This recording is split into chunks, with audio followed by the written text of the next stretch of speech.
சுஜாதா அவர்களுடைய கதை. சுஜாதா கதை எப்பயுமே செம சுவாரஸ்யமா இருக்கும்.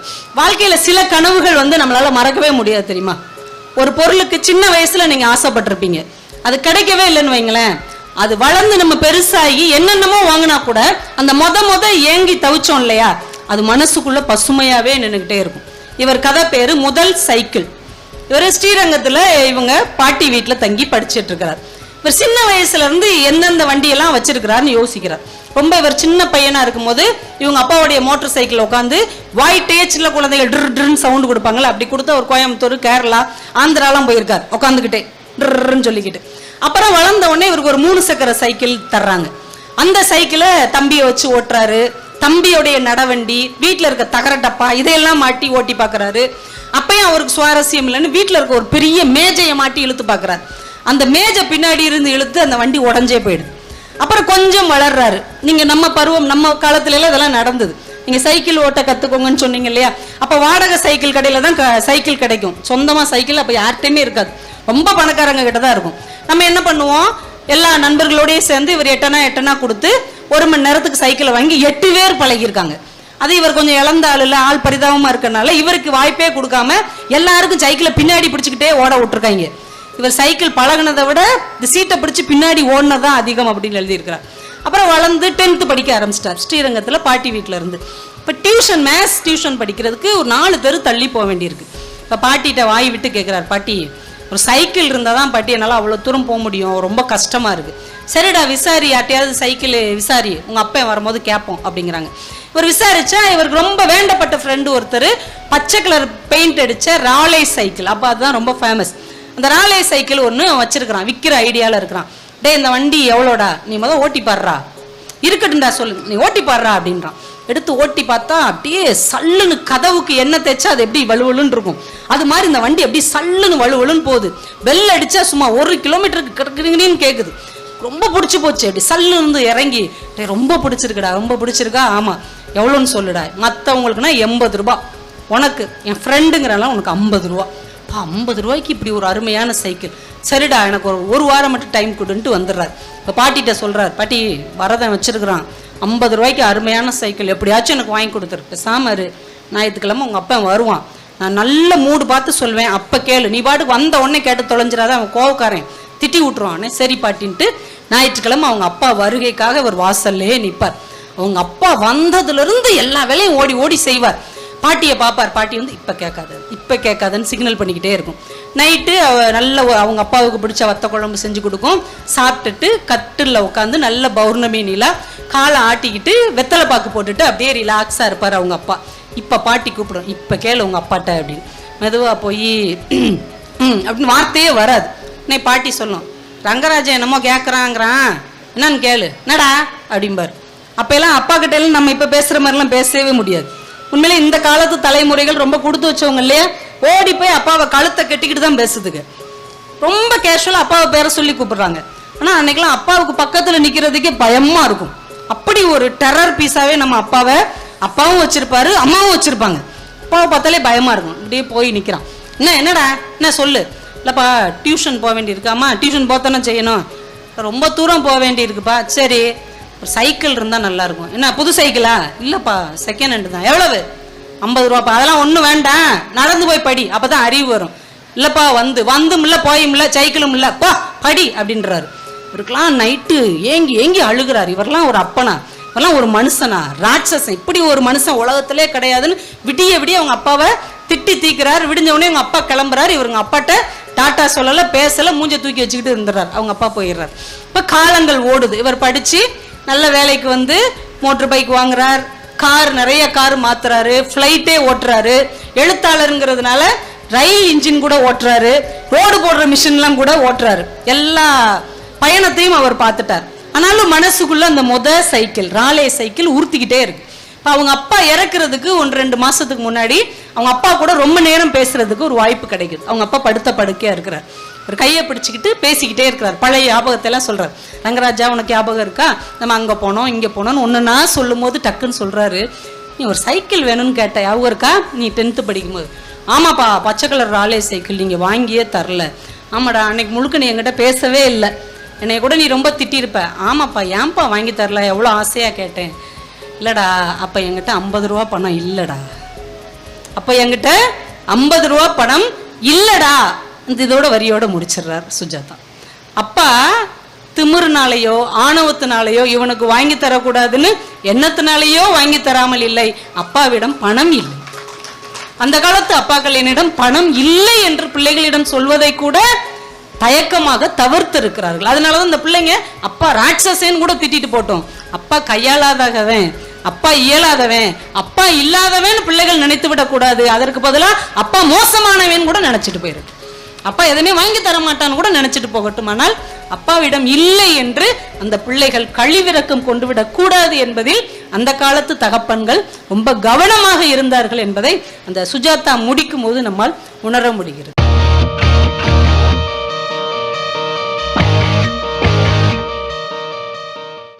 இந்த புத்தக திருவிழாவில் நீங்க செஞ்ச பெரிய சாதனை இந்த குழந்தைகளை உள்ள கொண்டு வந்தது, மாணவர்களை எல்லாம் நீங்க உள்ள நுழைச்சது, இளைஞர்களுக்கு நிறைய வாய்ப்பு கொடுத்ததுதான் இந்த புதுக்கோட்டை புத்தக திருவிழா செய்த ஒரு மகத்தான சாதனை என்றே சொல்லலாம். அத்தனை பள்ளிக்கூட பிள்ளைகளையும் பிடிச்சி உட்கார வச்சு வாசிக்க வச்சிருக்கிறீங்க, அவ்வளோ வரையும் வாசிக்க வச்சிருக்கிறீங்க.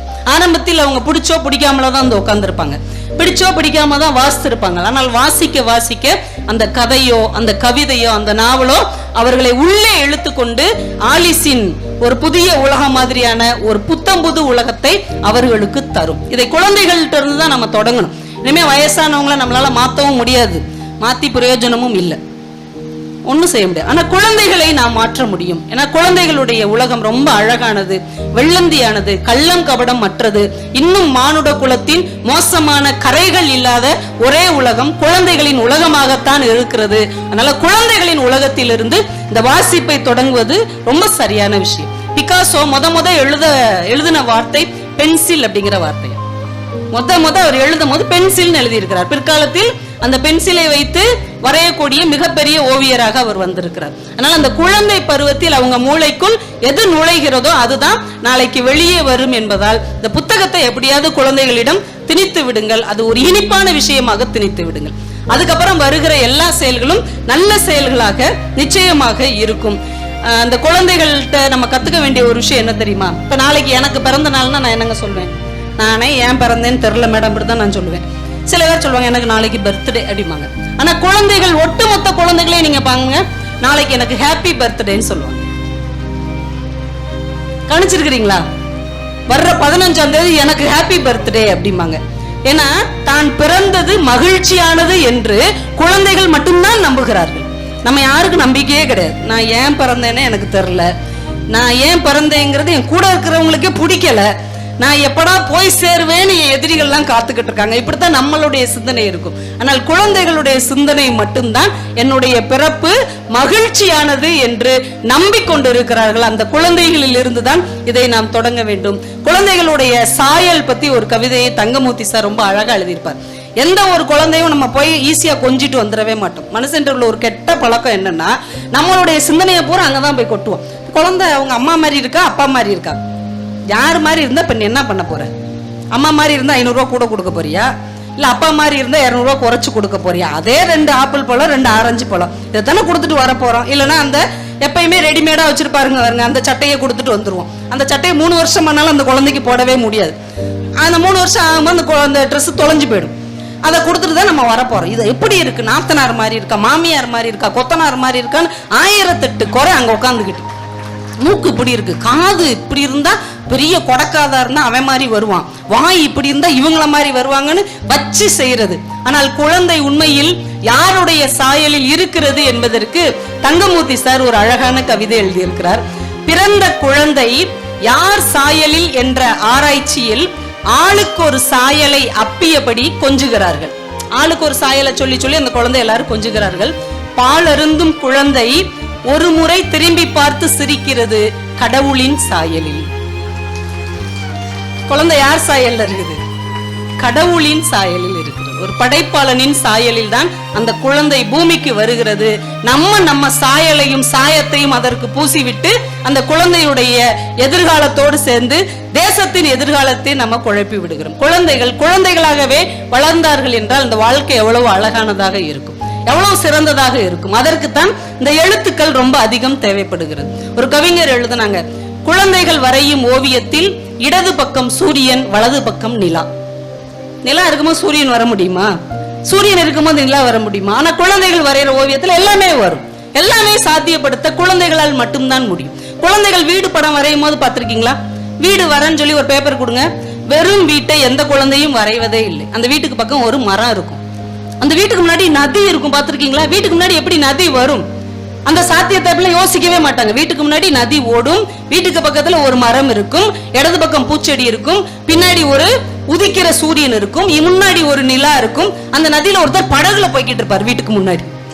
இந்த கற்பனைகள் எல்லாம் உலகத்தில் எந்த ஆச்சரியங்களும் அற்ற கற்பனைகள் தான் குழந்தைகளின் வெள்ளந்தியான உலகத்தில் நிறைந்து இருக்கிறது. இதை குறையாமல் பார்த்து கொள்ள வேண்டும் என்றால் அவர்களுக்கு இந்த வாசிப்பை, எழுத்தை கொண்டு போய் சேர்க்க வேண்டும். இன்னொரு முக்கியமான விஷயம், குழந்தைகள் வரைகிற வீட்டுக்கு தாழ்பாலே கிடையாது. எங்க தாழ்பால் போட்டு பூட்டு போட்டு குழந்தைங்க வரைஞ்சிருக்காங்களா? சாவி எங்கேயாவது ஒளிச்சு வச்சிருக்காங்களா? கிடையாது. ஏன்னா குழந்தைகளுடைய வீடு திறந்த புத்தகம் மாதிரி, எல்லாருக்கும் பொதுவானது. யார் வேணாலும் அந்த வீட்டுக்கு வரலாம், தங்கலாம், சாப்பிடலாம், படிக்கலாம், நிம்மதியாக வாழலாம். இப்படி ஒரு அழகான உலகத்திற்கு சொந்தக்காரராக இருக்கிற பிள்ளைகளைத்தான் நம்ம பிடிச்சி இழுத்துட்டு வந்து, நீ அதப்படி இதப்படி, அவங்களாகணும் இவங்களாகணும் அப்படியாகணும் என்று நாம மாற்றி கொண்டிருக்கிறோம். இந்த குழந்தைகளின் உலகம் எவ்வளவு அழகானது அப்படின்றதுக்கு அம்சப்பிரியா ஒரு சின்ன கவிதை சொல்லியிருப்பார். அவர்கள் அதிசயாவிடம் ஒரு ஆப்பிள் துண்டை கொடுத்தார்கள். ஒரு குட்டி பாப்பாட்ட ஆப்பிள் துண்டு கொடுக்குறாங்க. ஆனா அந்த பாப்பா ஆப்பிள் துண்டை வச்சுக்கிட்டு உஷாவுக்கு கொஞ்சம், விசாலாட்சிக்கு கொஞ்சம், மீனாட்சிக்கு கொஞ்சம், பிரியாவுக்கு கொஞ்சம் என்று அவள் அதை காக்கா கடி போட்டுக்கொண்டே இருந்தாள். இப்போது ஆப்பிள் துண்டு ஆப்பிள் தோட்டமாக மாறிக்கொண்டிருந்தது.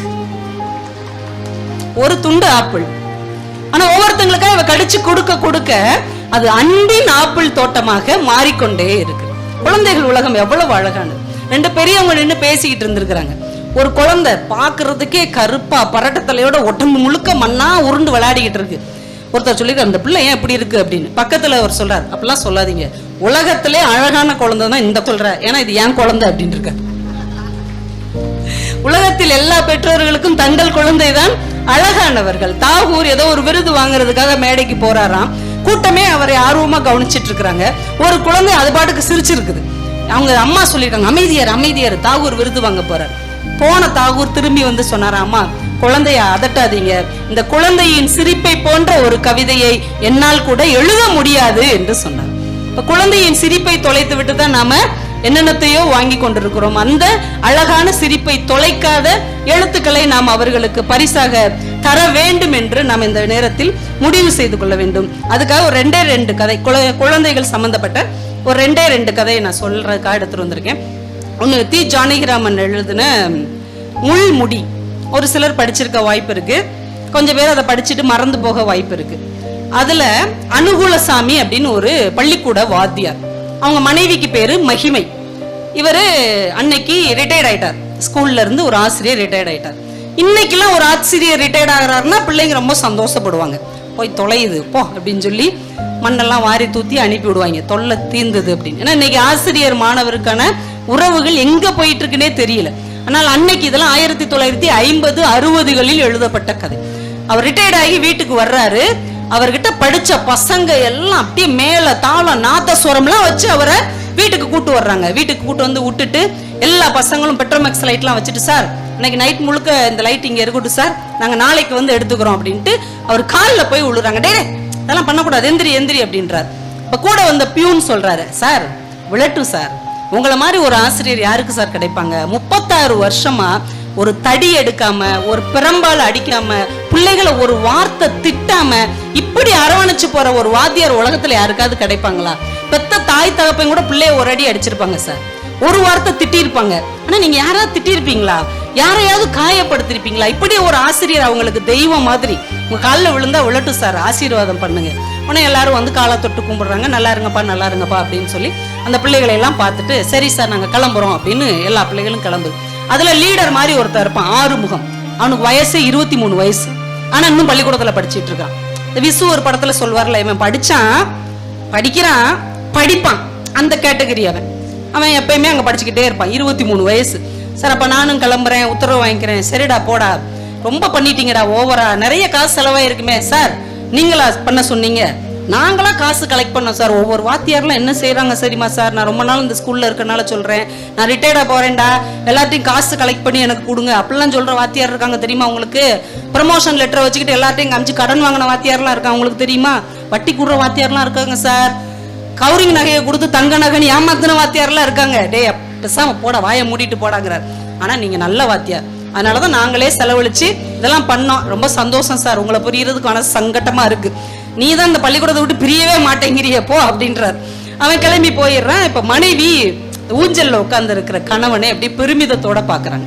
சார் மனுஷன் எப்படி ஒரு மனுஷன் இல்ல, பக்கத்துல பாராட்டு பத்திரங்கள் இருக்குது, ஒரு வெள்ளி தட்டு இருக்கு, ஒரு பேனா இருக்கு. அப்படியே இவர் அப்படியே மனைவிய அப்படியே பாக்குறார். இது சொல்லுது, என்னங்க இப்படி கொண்டாடிட்டாங்க, வேணான்னு சொன்னா கேக்குறாங்களா? சும்மா அதெல்லாம் சும்மா ஒரு முட்டாய் மாதிரி நம்ம வேலையை விட்டுட்டு வர்றோம்ல, சந்தோஷப்படணுங்கிறக்கா அப்படி செய்யறாங்க. இந்த அம்மா சொல்லுது, அதெல்லாம் இல்ல, அவங்க சொன்ன ஒவ்வொரு வார்த்தையும் நிஜம்தான். எனக்கு தெரியாதா, உங்க கூட எத்தனை வருஷமா வாழ்றேன், என்னைய கூட நீங்க ஒரு வார்த்தை திட்டினதே இல்லையே, கடினமா ஒரு வார்த்தை கூட சொல்லவே இல்லையே, ஏங்க இப்படி எல்லாம் இருக்கிறீங்க, எப்படி உங்களால இப்படி எல்லாம் இருக்க முடியுது, ஒரு பையனை கூட திட்டாம அடிக்காம எப்படி இப்படி ஒரு வாத்தியாரா உங்களால இருக்க முடிஞ்சது? 36 வருஷம். இப்படி யோசிச்சு பாக்குறாரு, நம்ம எப்ப இப்படி எல்லாம் ஆனோம் அப்படின்னு யோசிக்கிறார். அவருக்கு ஒரு மக ஒருத்தி உண்டு. அந்த குழந்தை 6 வயசா இருக்கும்போது, இப்ப அவ கல்யாணம் ஆகி போயிட்டா, 6 வயசு குழந்தை அவ இருக்கும்போது அவளுடைய வகுப்பு ஆசிரியர்கிட்ட ஏதோ ஒரு சேட்டை பண்ணிடுறான். உடனே அவர் பெரம்பெடுத்து பலார்னு அந்த பிள்ளை ஒரு அடி அடிச்சிடுறாரு. அடிச்ச இடத்துல அந்த வேனல் கொப்பெல்லாம் அவளுக்கு இருந்திருக்கு. அந்த வேனல் கட்டி உடஞ்சி அவ கதர்ன கதறு, அவ அழுக ஒரு மனசு முழுக்க நிறைஞ்சிருது. ஒரு வாத்தியார் ஒரு பிள்ளைய அடிச்சா எவ்வளவு வேதனை, 6 வயசு பிள்ளைய. அதனால நம்ம வாழ்க்கையில யாரையும் அடிக்க கூடாது, யாரையும் காயப்படுத்தக்கூடாதுன்னு அன்னைக்கு முடிவு எடுத்திருப்பார். அன்னைக்கு எடுத்த முடிவை 36 வருஷம் காப்பாத்தியாச்சு அப்படின்ட்டு இடது பக்கம் பாப்பார். அவங்க வீட்டுல, அவங்க கிறிஸ்தவ குடும்பம், இந்த இயேசுநாதருடைய கருணை ததும்புகிற முகத்தோடு உள்ள ஒரு ஓவியம் இருக்கும். அதுல அவர் தலையில ஒரு முள் முடி வச்சிருப்பார். இவர் அப்படியே பாப்பார், நான் என்ன சாதிச்சுட்டேன், எல்லாரு பாவத்தையும் தான் சுமந்து கொண்டு இந்த சிரிக்கிறானே, இவனை விடவா நான் சாதிச்சுட்டேன் அப்படின்னு அந்த இயேசுநாதரை பார்த்து அப்படியே நினைச்சுக்கிறார். இருந்தாலும் அவருக்கும் ஒரு பெருமையா இருக்கு. இருந்தாலும் 36 வருஷம் ஒருத்தரை ஒரு சொல் சொல்லாம, ஒருத்தர் மனசை கூட காயப்படுத்தாம இவ்வளவு அன்பான ஆசிரியரா நம்மளும் இருந்திருக்கிறோம்ல அப்படின்னு மனசுக்குள்ள ஒரு சின்ன கர்வம் எட்டி பாக்குது. அடுத்த செகண்ட் அந்த ஆறுமுகம் இருக்கான் பாருங்க, அவன் உள்ள வந்துடுறான். சார் அப்படின்ட்டு, என்னடா நீ இன்னும் போகலையா? இல்ல போனேன் சார், இந்த சின்னையனும் அவங்க அம்மாவும் வந்திருக்காங்க. யாரு அப்படின்னு பாக்குறார். இவர் வகுப்புல படிச்ச ஒரு பையன் அவங்க அம்மாவோட வந்து நிக்கிறான். ஏங்கி அழுதுட்டு இருக்கான். அவங்க அம்மா பரிதாபமா சோகமா நிக்கிறாங்க. என்னடா என்ன பிரச்சனை, ஏன் அழுகுறான்? சார் அவன் கூட எல்லாரும் பேசலாம்னு சொல்லுங்க சார். எல்லாரும் பேசலாம்னு சொல்லவா? ஆமா சார், அதுக்கப்புறம் அவன் எந்த தப்பும் பண்ணல சார், மன்னிச்சிருங்க சார், அவங்க கூட எல்லாரும் பேசலாம்னு சொல்லுங்க சார். இவருக்கு புரியவே இல்லை, என்னடா சொல்றேன் எனக்கு புரியல சார். போன வருஷம் இவன் நம்ம பக்கத்துல உள்ள ஒருத்தர் இங்கிலீஷ் புத்தகத்தை எடுத்து பேரை மாத்தி ஒட்டி கடையில போய் வித்துட்டாம்ல சார், அது நான் தானே உங்ககிட்ட கண்டுபிடிச்சு கொடுத்தேன். ஆமா, அப்ப நீங்க சொன்னீங்கல்ல சார், இது வரைக்கும் என் வகுப்புல எந்த பயலும் இந்த கள்ளத்தனம் பண்ணதே கிடையாது, இனிமே இந்த பைய கூட ஒருத்தனும் பேசக்கூடாது நீங்க சொன்னீங்கல்ல சார். 1 வருஷமா நாங்க யாரும் வேண்ட பேசல சார், இவன் மூஞ்சிலே நாங்க முழிக்கல சார். இந்த பார்ட்டிக்கு கூட அவன் 1 ரூபா கொண்டு வந்தான், வாங்க மாட்டோம்னு சொல்லிட்டோமே, வாத்தியாருக்கு பிடிக்காத அவங்கிட்டே நாங்க பேச மாட்டோம் நாங்க சொல்லிட்டோம் அப்படின்னு ஒண்ணு அப்படியே இதயத்துல ஆணி அரைஞ்ச மாதிரி அவருக்கு இருக்கு. அப்படியே அதிர்ந்து நிக்கிறார். அந்த பையனுடைய அம்மா சொல்றாங்க, சார் 1 வருஷமா அந்த பையன் சொரத்தே இல்லாம இருக்கான் சார், தங்கச்சி பாப்பா கூட விளையாடவே மாட்டேங்கிறான், சரியாவே சாப்பிட மாட்டேங்கிறான், தூங்க மாட்டேங்கிறான், எப்ப பார்த்தாலும் வேதனையாவே அலைகிறான், சின்ன பிள்ளை தானே சார், தெரியாம பண்ணிட்டான் சார், மன்னிச்சு எல்லா பிள்ளைங்களையும் பேச சொல்லுங்க சார். இவருக்கு அப்படியே வேர்த்து விறுவிறுத்து கையும் களவுமா ஒரு திருடை மாட்டிக்கிட்டா அப்படி இருக்கும், அது மாதிரி அப்படியே நிக்கிறார். குடுறா சாட்டை காசை கொடு. உடனே அவன் அழுதுகிட்டே அந்த 1 ரூபாவை சாட்டை கொடுக்குறான். அப்படியே கையில வாங்கிக்கிறாரு.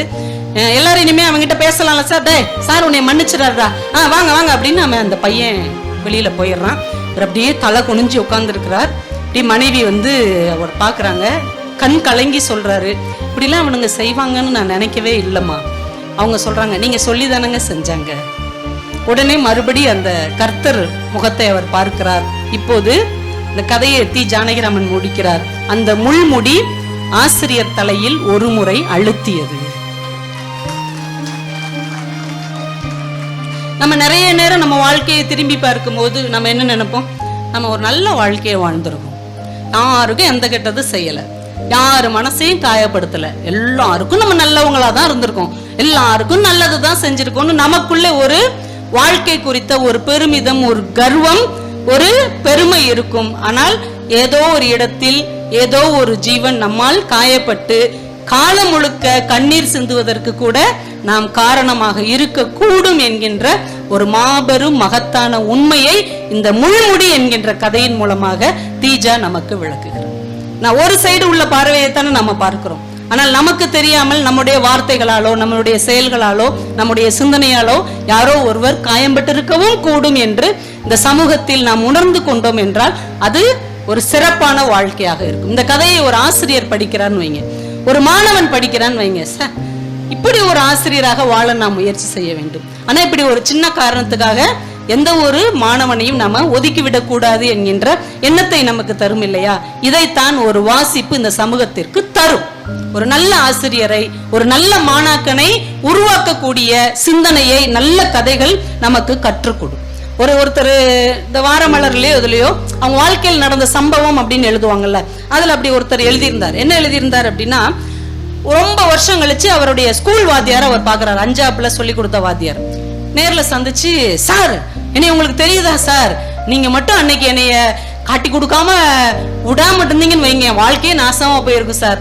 அன்னைக்கு நீங்க என்னை விட்டதுனாலதான் சார் நான் இன்னைக்கு நல்ல நிலைமையில இருக்கிறேன். நான் அன்னைக்கே திருந்திட்டேன். தம்பி நீ சொல்ற எதுவுமே எனக்கு புரியலப்பா.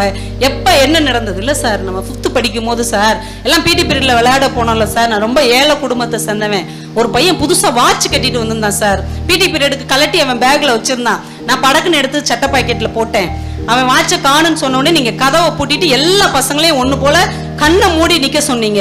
நாங்க எல்லாரும் கண்ணை மூடி நின்னோம். நீங்க ஒவ்வொருத்தர் பாக்கெட்லயா கையை விட்டுட்டே வந்து என் பாக்கெட்ல இருக்கிற வாட்சை எடுத்துட்டு மறுபடியும் எல்லார் பாக்கெட்லயும் கையை விட்டுட்டு திரும்ப டேபிள்ல வச்சு எல்லாரும் கண்ணை தரங்க, இந்த வாட்ச் கிடைச்சிருச்சு, இனிமே இது காணாம போனது பத்தியோ இதை யார் திருடுனாங்க பத்தியோ பேசக்கூடாது, திருடுனவன் இனிமே இந்த செயலை செய்யக்கூடாதுன்னு சொன்னீங்க. அன்னைக்கு நான் திருந்திட்டேன் சார். ஒருவேளை நீங்க அன்னைக்கு என்னை காட்டி கொடுத்துருந்தீங்கன்னா நான் செத்தே போயிருப்பேன் சார். சிரிச்சுக்கிட்டே சொன்னார், நீ தானாப்பா அதுன்னு. ஏன் சார் தெரியாதா உங்களுக்கு? இல்லப்பா, அப்படி எல்லார் பாக்கெட்டையும் செக் பண்ணும் போது உங்களை மட்டும் நான் கண் மூட சொல்லவில்லை, என் கண்களையும் மூடிவிட்டுத்தான் நான் சோதனை செய்தேன். ஏன்னா ஒருவேளை எனக்கு தெரிஞ்சா கூட உன்னை நான் பார்க்கும் போது இவன் திருடுனா அப்படிங்கிற ஒரு எண்ணம் எனக்கு வந்துவிடக் கூடாது இல்லையா? அதனால் நான் அப்படி செய்தேன். இப்படிப்பட்ட ஆசிரியர்களும் இந்த மண்ணில் வாழ்ந்திருக்கிறார்கள் என்பதற்கான அடையாளம் நம் கையில் இருப்பது இந்த புத்தகங்களால் மட்டும்தான் இருக்கிறது. இது மாதிரி ஒரு உன்னதமான ஆசிரிய மாணவ சமூகம் அமைந்தால் இந்த உலகம் எவ்வளவு அழகானதாக இருக்கும் என்பது இந்த புத்தகம் நமக்கு கற்றுக் கொடுக்கிறது. இன்னொரு கதை, அது ஒரு குழந்தை சம்பந்தப்பட்ட ஒரு ஆசிரியர் சம்பந்தப்பட்ட கதை தான். அதுவும் தீஜாவுடைய கதை தான். அதை சுருக்கமா சொல்லிடுறேன். குழந்தைக்கு ஜுரம் அப்படின்னு ஒரு கதை, தீஜாவுடைய கதை. சரவண வாத்தியார் அப்படின்னு ஒரு ஊர்ல ஒரு வாத்தியார் இருக்கிறார். அந்த ஊர்லயே இந்த புத்தகங்கள்லாம் பிரிண்ட் பண்ற ஒருத்தர் இருக்கிறார், பஞ்சாபகேசன் அப்படின்னு. அவருக்கு புத்தகங்கள்லாம் எழுதி தருவார். ஆனா அவர் வேற பேர்ல புத்தகத்தை வெளியிடுவார். சின்னராஜா அப்படின்ற ஒரு பேர்ல புத்தகங்களை எல்லாம் அவர் வெளியிடுவார். நல்ல லாபத்துக்கு அவர் விற்கிறார். ஆனா இந்த ஆசிரியருக்கு ஒரு புத்தகத்துக்கு மொத்தத்துக்குமே 50 ரூபாய் தான் கொடுப்பார். கிட்டத்தட்ட 20 புத்தகம் இவர் எழுதி கொடுத்திருக்கிறார். அந்த காலத்துல வாத்தியார்களுக்கு எல்லாம் சம்பளம் ரொம்ப கம்மி. அதனாலதான் வக்கத்தவனுக்கு வாத்தியார் வேலை, போக்கத்தவனுக்கு போலீஸ் வேலைன்னு சொல்லியிருக்காங்க. ஏன்னா அவ்வளவு வருமானம் கம்மியோட நேர்மையாகவும் பிள்ளைகளை நல்ல முறையிலும் அன்றைக்கு வாத்தியார்கள் வளர்த்தெடுத்திருக்கிறார்கள். அப்படி கஷ்ட ஜீவனத்துல இவருக்கு புஸ்தகம் எழுதி வருகிற பணம் அவருக்கு ஓரளவு உதவியா இருக்கு. கிட்டத்தட்ட 20 புஸ்தகத்துக்கு 1000 ரூபாய் அவர் தரணும். கொஞ்சம் கொஞ்சமா அவரு ஒரு 600 ரூபாய் கொடுத்துட்டார். மீதி 400 ரூபாய் கொடுக்க வேண்டியிருக்கு. இவருக்கு வீட்டுல ரொம்ப கஷ்டம். நேரா போறாரு, எப்ப மீதி 400 ரூபாய் எப்பப்பா தருவ அப்படின்னு. 400 ரூபாயா? 300 ரூபாய் தானே அவனுக்கு தரணும் அப்படிங்கிறார். இப்ப நீ 400 ரூபாய் தரணும்பா, 300 ரூபாய் தான் தரணும். இடையில 2 தடவை வந்து 50 ரூபாய் வாங்கிட்டு போனீங்கல்ல, இடையில 2 தடவை வந்தேன், 50 ரூபாய் கேட்டேன், ஆனா நீ தரலையாப்பா. தந்தையா, நீ எல்லாம் ஒரு வாத்தியாரையா? இப்படித்தான் பிள்ளைகளுக்கு பாடம் நடத்துவியா? தர்மம்னா உனக்கு என்னன்னு தெரியாதுன்னு மூஞ்சில அடிச்ச மாதிரி பேசணுன்னே அவருக்கு அப்படியே விளத்துறோம். ஏன்னா இதுவரைக்கும் அவர்கிட்ட எதுவுமே இல்லாட்டாலும் மரியாதை அப்படின்னு ஒண்ணு இருந்தது. ஆசிரியருக்குன்னு ஒரு மரியாதை இருக்கும்ல. இந்த மரியாதையை கெடுத்துட்டானேன்னு இவருக்கு ரொம்ப வருத்தமாயிரும். பஞ்சாபிகேஷன் எல்லாம் யோசிச்சு சொல்லுங்க, நீங்க எனக்கு 300 ரூபாய் தான் தரணுமா? ஆமாயா. இல்லப்பா, நீ 400 ரூபாய் தரணும், எழுதி வச்சிருக்கேன் நோட்ல. நீங்களா எழுதி வச்சுக்கிட்டா நான் எப்படி பொறுப்பாக முடியுமோ? அவ்வளவு பெரிய ஆள் ஆயிட்டீங்களா நீங்க? 300 ரூபாய் திங்கக்கிழமை வந்து வாங்கிக்கோங்க. உடனே இவர் ஒரு பேப்பர் கொடுங்க பஞ்சாபிகேஷன் அப்படிங்கிறார். அவர் ஒரு பேப்பர் கிழிச்சு கொடுக்குறார். இவர் எழுதுறார், எனக்கு வர வேண்டிய 1000 ரூபாயும் இவர் எனக்கு தந்து விட்டார், இவர் எனக்கு பணமே தர தேவையில்லைன்னு எழுதி கொடுத்துறாரு. ஒரு ஆத்திரத்துல, நீ என்னையா என்னை ஏமாத்தி கொடுக்கறது, தேவையே இல்லை அப்படின்னு. அவன் வாங்கி பார்த்து அது கிழிச்சு போட்டு, அப்ப என்ன ஏமாத்துக்காரன் நீங்க நினைச்சீங்களா? அப்படி ஒண்ணு உன் காசு எனக்கு தேவையில்லை, 300 ரூபாய் வர்ற திங்கக்கிழமை உங்க வீட்டுக்கு வந்து நான் தந்துடுறேன், போயா இனிமே உன் கடை பக்கம் நான் காலை கூட வைக்க மாட்டேன்னு சொல்லிட்டு இவர் கோச்சிட்டு போயிடுறான். அவன் இறங்கி ஓடி வந்து சொல்றான், திங்கக்கிழமை உங்களுக்கு பணத்தை கொடுத்துட்றேன், 300 ரூபாயை கொடுத்துட்றேன், தேவையில்லை போயா அப்படின்ட்டு அவர் கோச்சிட்டு போயிடுறாரு. ஆனா வீட்டுக்கு போனா கிட்டத்தட்ட 2 மாசமா ஒரே குழந்தை, சின்ன குழந்தை நோய்வாய்ப்பட்டு கிடக்குது, ஜுரம் குறையவே இல்லை, காய்ச்சல் அப்படியே அக்னியா எரியுது. டாக்டர் மாத்தி மாத்தி மருந்து எழுதி கொடுக்குறாரே ஒழிய குழந்தைக்கு சரியாகல. மனைவி சொல்றாங்க, எல்லாம் சத்துள்ள பொருளும் வாங்கி கொடுத்தாதானே குழந்தை தேரும், இப்படி காசுக்கு நம்ம எவ்வளவு கஷ்டப்பட்டோம்னா என்ன செய்யறது, எப்படியாவது அவங்கிட்ட மிச்ச காசை வாங்குங்க, அவன் வீட்டு வாசல்லே நான் கால் வைக்க மாட்டேன்னு சொல்லியிருக்கேன், அடி கால் வைக்கலைன்னா தள்ளி நின்று கேளுங்க அப்படிங்கும். அது என்ன இப்படி படுத்துறேன்ட்டு ரொம்ப வேதனையோட, வரவே மாட்டேன்னு சொன்ன ஒருத்தன்ட்ட போய் காசுக்காக நிக்கணுமேன்னு வேதனையோட நிமிந்து பார்ப்பார். அவங்க வீட்லயும் ஒரு காலண்டர் இருக்கும். என்ன காலண்டர்னா பரமசிவன் காலமாடோடையும் 2 பிள்ளைகளோடையும் உட்கார்ந்து இருக்கிற ஒரு காலண்டர் இருக்கும். அப்படியே பார்ப்பார். இப்ப நம்மளா இருந்தா என்ன நினைப்போம், கடவுளே என்னையே இப்படி சோதிக்கிற அப்படிதான் நினைப்போம். அவர் அந்த 2 குழந்தைகளையும் பார்ப்பார். உனக்கு என்னப்பா வியாதி வெக்க இல்லாத பிள்ளைகள், ஏன் நிலமா அப்படியா, இப்படி எல்லாம் ஒரு எழுத்தாளனாலதான் சிந்திக்கவே முடியும். என்னைக்காவது நம்ம வீட்டுல இருக்கிற போட்டோவை பார்த்து என்னை இப்படி சோதிக்கிறியேன்னு சொல்லுமே ஒழிய, உன் மொட்டாட்டி பிள்ளைகள்லாம் நல்லா தானே இருக்கு, நாங்க மட்டும் ஏன் கஷ்டப்படணும்னு யாராவது சாமியை பார்த்து கேட்டிருக்கோமா? ஆனா அவர் கேட்கார், தீஜா இப்படிப்பட்ட பிள்ளைகள், வியாதி வெக்க இல்லாத பிள்ளைகள், ஆனா என் பிள்ளைக பாரு இப்படி, என் பிள்ளை நோய்வாய்ப்பட்ட பிள்ளையா நீ எனக்கு கொடுத்துட்ட. நான் ஒரு நிமிஷம் யோசிச்சு பார்த்தேன், ஒருவேளை பிள்ளையாருக்கோ முருகனுக்கோ காய்ச்சல் வந்து உடம்பு சரியில்லாம போய் பரமசிவன்ட்ட காசே இல்லாம ஆஸ்பத்திரிக்கு மருந்து கிடைக்கும் அலைஞ்சாருன்னா எப்படி இருக்கும்? படைப்பாளி யோசிக்கிறார், அப்படி உனக்கு என்னப்பா பிரச்சனை இல்லாத பிள்ளைகள், ஆனா என் பிள்ளை அப்படியா அப்படின்னு ரொம்ப வேதனையோட திரும்ப இவன் வீட்டுக்கு போக வேண்டியிருக்கேன்ட்டு போறார். போய் வாசல்ல பாக்குறாரு, வேலைக்காரன் இங்கிட்டு ஓடிக்கிட்டு இருக்கான். என்னடா என்ன பிரச்சனை, அவர் இருக்காரு, உள்ள போங்க, அந்த அம்மா திடீர்னு ரத்த வாந்தி எடுத்து மயங்கி கிடக்கு, இந்த சூழ்நிலையில உள்ள போகவான்னு யோசிக்கிறான். போங்க சார் போங்க அப்படின்னு அவன் சொன்னா உள்ள போனா ஒரு பெருங்கொண்ட கூட்டமே உள்ள கிடக்கு. கடந்து அந்த அம்மாவை பிடிச்சி அமுக்கிட்டு இருக்காங்க. அதுக்கு திடீர்னு வலிப்பு மாதிரி வருது, அப்படி பல்லெல்லாம் நர நரன்னு கடிக்குது. இந்த பஞ்சாபி கேஷன் பரிதாபமா உட்காந்துருக்கிறார். இப்போ ஓடி போய் என்ன சார் என்னாச்சு, தெரியல சார், திடீர்னு இப்படி ரத்த வாந்தி எடுக்கிறா, காலையில இருந்து ஒரு மாதிரி தான் இருந்தா, குடும்ப டாக்டரை கூட்டு வந்தோம், ஊசி போட்டு விட்டுட்டு போயிருக்கிறாரு சார், இது ஒன்றும் சரியில்லை, நீங்க மறுபடியும் டாக்டரை வர சொல்லுங்க, அதான் பையனை அனுப்பியிருக்கேன் அப்படிங்கிறார். அந்த பையன் வந்து சொல்றான், டாக்டர் இப்பக்குள்ள வரமாட்டாராம், அவருக்கு நிறைய வேலை இருக்குதான், நீங்க கொடுத்த மருந்தையே திரும்ப கொடுப்பீங்களா அப்படின்றான். உடனே இவர் சொல்றாரு, இல்ல சார் இது ரொம்ப மோசமான சிக்கலான சூழ்நிலையா தெரியுது, ஏதாவது ஒரு டாக்டர் நான் எப்படியாவது ஏற்பாடு பண்றேன். இவர் ஓடுறார். இவர் எதுக்கு வந்தாரு, தான் பிள்ளைக்கு உடம்பு சரியில்லை, கொடுக்க வேண்டிய காசை கொடுறான்னு வாங்க வந்தார். அவர் மனைவிக்கு உடம்பு சரியில்லை, இவர் தெருவா ஓடுவார், ஒவ்வொரு டாக்டரையா கூப்பிடுவார். ஏன்னா சாயந்தரத்துக்கு மேல லேட் ஆயிடும், எந்த டாக்டரும் இப்பெல்லாம் பார்க்க முடியாதுங்க, அதான் அவங்க மருந்து கொடுத்துருக்காங்கல்ல அந்த டாக்டரையே பாருங்கன்னு ஒரு 3-4 இடத்துல சொல்லிடுவாங்க. இவருக்கு என்ன பண்ணனே தெரியாது. இவர் கூட படிச்ச ஒரு நண்பன் வந்து டாக்டரா இருப்பார். திடீர்னு ஞாபகம் வரும், உடனே அவரை தேடி ஓடுவார். அவர் பேர் பராங்குஷன். ஓடி போய் வாப்பா உடனேன்ட்டு டாக்ஸி எடுத்துட்டு இந்த வீட்டுக்கு கூட்டு வருவார். அவர் செக் பண்ணி பார்த்துட்டே உடனே இவங்களை வந்து ஆஸ்பத்திரியில் அட்மிட் ஆகலைன்னா இவங்களை உயிரோட கூட பார்க்க முடியாதுன்னு எல்லாரையும் கன்வின்ஸ் பண்ணி இவங்களை டாக்ஸியில திரும்ப ஆஸ்பத்திரிக்கு கொண்டு போய் சேர்த்துறாங்க. அந்த ஆள் ஒரு 3 ரூபா மட்டும் டாக்ஸிக்கு கொடுத்துட்டு மனைவியோட உள்ள போயிடுறாரு. இப்போ இவர் தான் டாக்டரை கூட்டு வந்தவர், டாக்ஸியவும் கூட்டு வந்தவர்.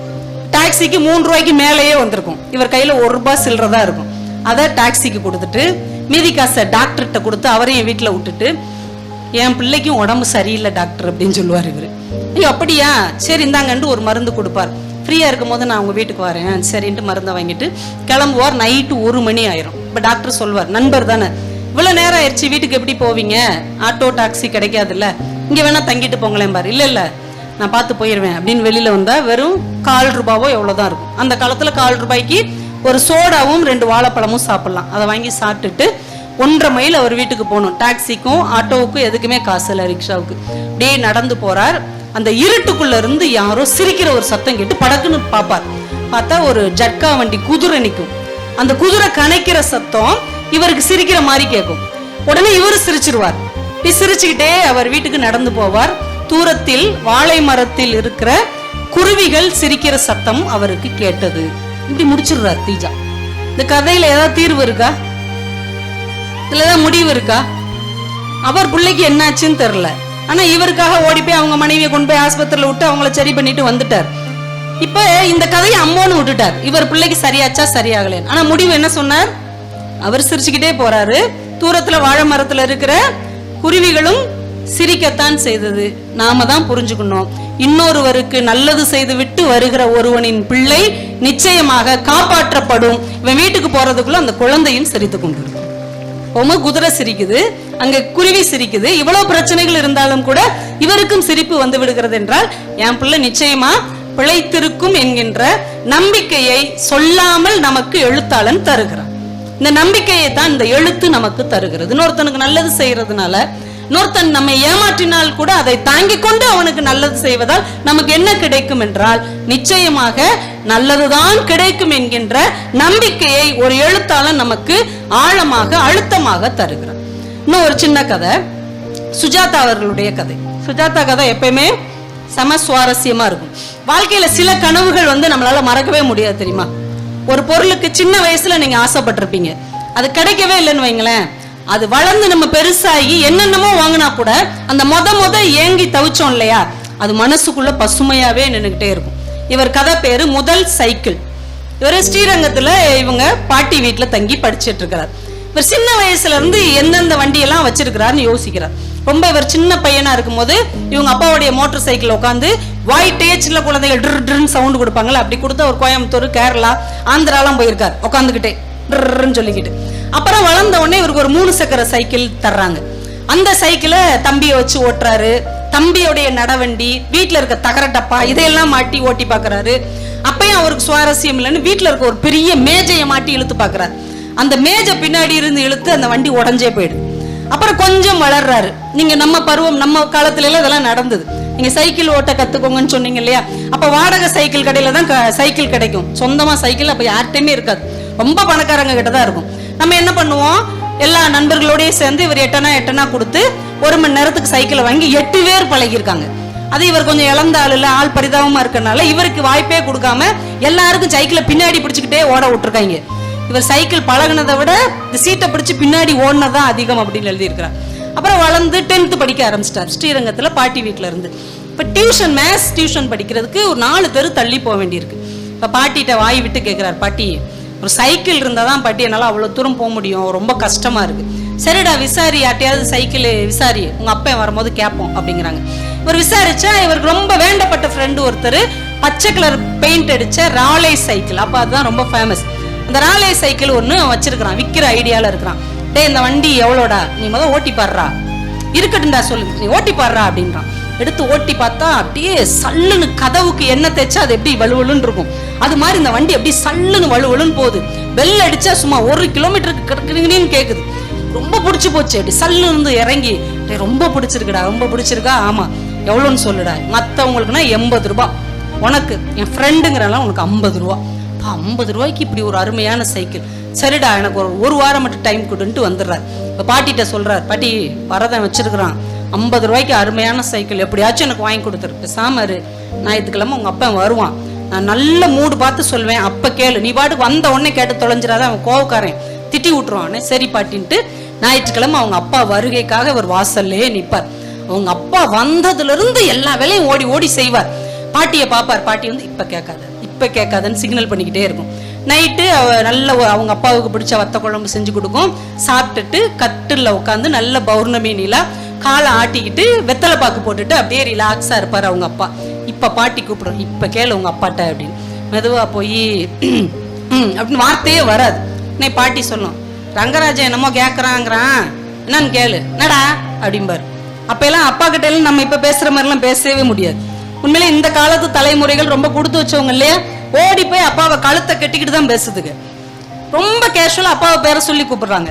ஆனா அன்னைக்கெல்லாம் அப்பாவுக்கு பக்கத்துல நிக்கிறதுக்கே பயமா இருக்கும். அப்படி ஒரு டெரர் பீஸாவே நம்ம அப்பாவை, அப்பாவும் வச்சிருப்பாரு அம்மாவும் வச்சிருப்பாங்க. அப்பாவை பார்த்தாலே பயமா இருக்கும். அப்படியே போய் நிக்கிறான். என்னடா என்ன சொல்லு.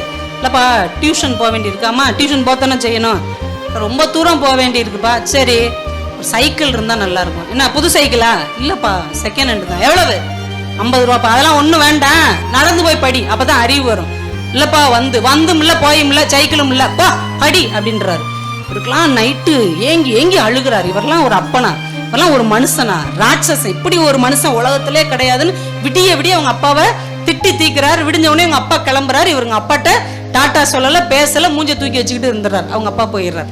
இப்ப காலங்கள் ஓடுது. இவர் படிச்சு நல்ல வேலைக்கு வந்து மோட்டர் பைக் வாங்குறார், கார் நிறைய கார் மாத்துறாரு, பிளைட்டே ஓட்டுறாரு, எழுத்தாளருங்கிறதுனால ரயில் இன்ஜின் கூட ஓட்டுறாரு, ரோடு போடுற மிஷின்லாம் கூட ஓட்டுறாரு. எல்லா பயணத்தையும் அவர் பார்த்துட்டார்.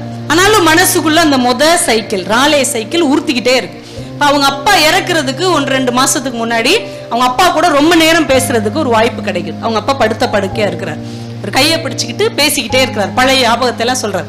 ரங்கராஜா, உனக்கு ஞாபகம் இருக்கா, நம்ம அங்க போனோம் இங்க போனோம்னு ஒன்னு நான் சொல்லும் போது டக்குன்னு சொல்றாரு, நீ ஒரு சைக்கிள் வேணும்னு கேட்ட, ஞாபகம் இருக்கா, நீ 10th படிக்கும் போது? ஆமாப்பா, பச்சை கலர் ராலே சைக்கிள் நீங்க வாங்கியே தரல. ஆமாடா, அன்னைக்கு முழுக்க நீ என்கிட்ட பேசவே இல்லை, என்னை கூட நீ ரொம்ப திட்டிருப்ப. ஆமாப்பா, ஏன்பா வாங்கி தரல, எவ்வளோ ஆசையா கேட்டேன். இல்லடா, அப்ப என்கிட்ட 50 ரூபா பணம் இல்லடா, அப்ப என்கிட்ட 50 ரூபா பணம் இல்லடா. இதோட வரியோட முடிச்சிடுறார் சுஜாதா. அப்பா திமிருனாலேயோ ஆணவத்தினாலேயோ இவனுக்கு வாங்கி தரக்கூடாதுன்னு எண்ணத்தினாலேயோ வாங்கி தராமல் இல்லை, அப்பாவிடம் பணம் இல்லை. அந்த காலத்து அப்பாக்கள் என்னிடம் பணம் இல்லை என்று பிள்ளைகளிடம் சொல்வதை கூட தயக்கமாக தவிர்த்து இருக்கிறார்கள். அதனாலதான் இந்த பிள்ளைங்க அப்பா ராட்சசேன்னு கூட திட்டிட்டு போட்டோம், அப்பா கையாளாதவன், அப்பா இயலாதவன், அப்பா இல்லாதவன் பிள்ளைகள் நினைத்து விடக் கூடாது. அதற்கு பதிலா அப்பா மோசமானவன் கூட நினைச்சிட்டு போயிருக்கு. அப்பா எதுவுமே வாங்கி தர மாட்டான்னு கூட நினைச்சிட்டு போகட்டும். ஆனால் அப்பாவிடம் இல்லை என்று அந்த பிள்ளைகள் கழிவிறக்கம் கொண்டு விடக் கூடாது என்பதில் அந்த காலத்து தகப்பன்கள் ரொம்ப கவனமாக இருந்தார்கள் என்பதை அந்த சுஜாதா முடிக்கும் போது நம்மால் உணர முடிகிறது. எங்கூட 5ஆம் கிளாஸ் வரைக்கும் ஒருத்தன் படிச்சான், சுமாராக தான் படிப்பான். அப்புறம் 6-7 ஏதோ படிச்சுட்டு மில் வேலைக்கு போயிட்டான். அவன் கஷ்டப்படுற குடும்பம்.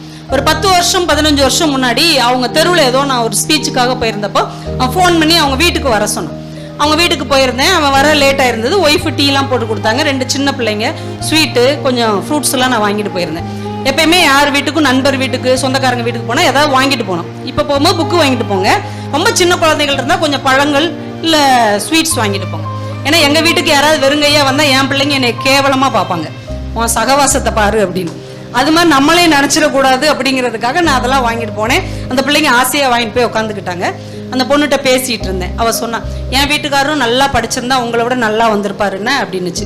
ஆமா ஆமா, சொல்ல முடியாது, ஒருவேளை விருதுநகர் மாவட்ட கலெக்டரா கூட வந்திருப்பாமா உன் வீட்டுக்காரன் அப்படின்னு. அந்த பிள்ளை அதை ரொம்ப நம்பி சந்தோஷமா எனக்கு இன்னொரு டீ போட போச்சு. இப்போ என் நண்பன் ஒரு டிவிஎஸ் 50 அதுலயோ வந்தான். வேமா உள்ள வந்தோடனே பிள்ளைங்க ஓடி போய் அவன் காலை கட்டிக்கிட்டு அப்பா அனுச்சு, சி சனிய போ அப்படின்ன உடனே ரெண்டும் போய் அமைதியா உட்காந்துருச்சு.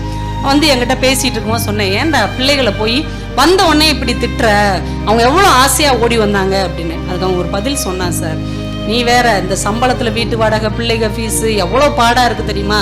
சிரிச்சுக்கிட்டே வந்தோம்னா ஓடி வந்து காலை கட்டி பிடிப்பாங்க, அன்பா பேசணும்னா அடுத்த நிமிஷமே எனக்கு அது வாங்கி கொடுப்பா இது வாங்கி கொடுப்பாம்பாங்க.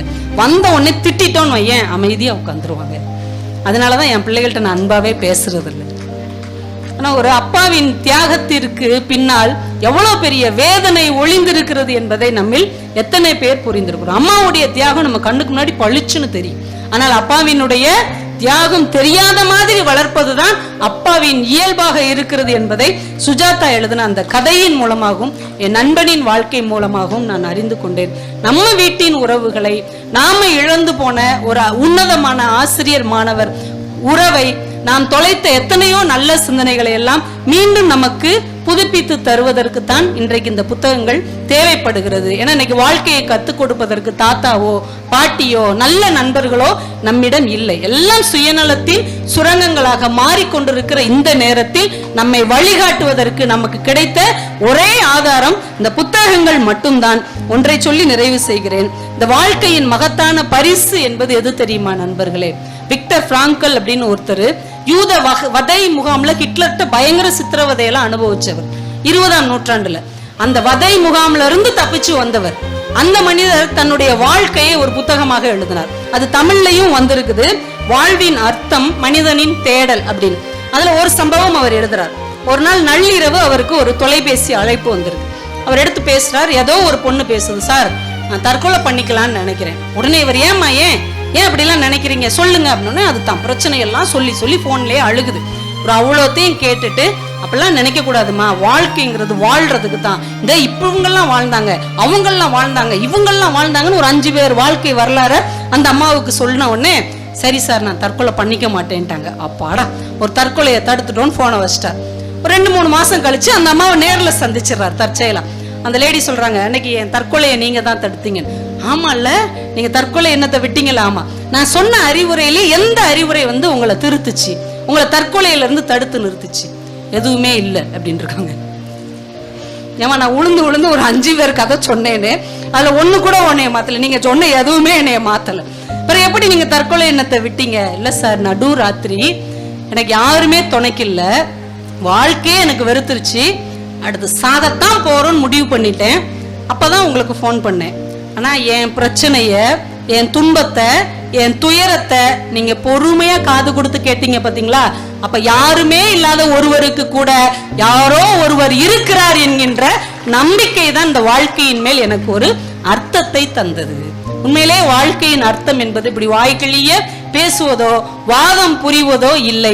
அடுத்தவர்களின் வலியை, பிரச்சனையை, துயரத்தை 5 நிமிடம் காது கொடுத்து கேட்பதுதான் வாழ்க்கையின் மிகப்பெரிய பரிசு என்பதை அந்த புத்தகம் உணர்த்தியது. பேசுகிற ஒரு வாயை விட கேட்கிற 2 காதுகள் உன்னதமானவை என்று அன்றைக்கு நான் அறிந்து கொண்டேன். இன்றைக்கு இத்தனை காதுகள் இங்கே கேட்டுக்கொண்டிருக்கின்றன. இந்த காதுகள் வலியுற்றவர்களின், துயருற்றவர்களின், சோகத்தால் தளர்ந்திருப்பவர்களின் வார்த்தைகளுக்காகவும் திரும்பினால் இந்த வாழ்க்கை மகத்தானதுதான் என்பதை நாம் அனைவரும் உணர்ந்திருக்கிறோம் என்பதற்கு அது அடையாளமாக இருக்கும். என் இனிய நண்பர்களே, குடித்து வைத்த தேநீர் கோப்பை அங்கேயே இருக்கிறது, குடித்து வைத்த தேநீர் கோப்பை அங்கேயே இருக்கிறது. படித்து வைத்த புத்தகம் மட்டும்தான் நம் வாழ்க்கையில் கூடவே வருகிறது. நோக்கும் திசையெல்லாம் நூலின்றி வேறில்லை, திசைகளை வழிகாட்ட நூலின்றி யாரும் இல்லை என்று சொல்லி புத்தகங்களை வாசிப்போம், இந்த உலகத்தை இன்னும் புதிதாய் மாற்றுவோம் என்று சொல்லி வாய்ப்புக்கு நன்றி கூறி விடைபெறுகிறேன். நன்றி, வணக்கம்.